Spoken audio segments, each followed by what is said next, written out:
বন্ধুরা, দেখো এখন ঘড়িতে বাজছে হচ্ছে যে 10টা, কাটায় 5টায় উঠেছি।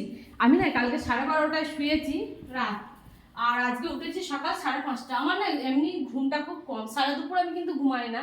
আবার রাত্রিবেলা এই ধরো 12টা 12:30টার সময় রোজই ঘুমাই। আবার এদিকে 5:30টার মধ্যে আমাকে উঠতে হয়, রান্না থাকে তো।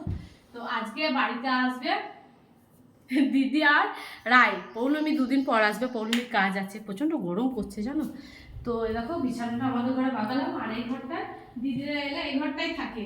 তো এই ঘরে বিছানা চাদরটা চেঞ্জ করে দিয়েছি, একদম কাঁচা চাদর পেতে দিয়েছি, বালিশ পাশ বালিশ মশারি বার করে রেখেছি। আমরা মশারি যদিও টাঙাই না, কিন্তু এই ঘরে এই জানলাগুলো খুলতে হয় তো, ঘরটা প্রচণ্ড বড় তো মশা ঢুকে, যেহেতু আমাদের পাশে হচ্ছে হাই ড্রেন, তো সেই জন্য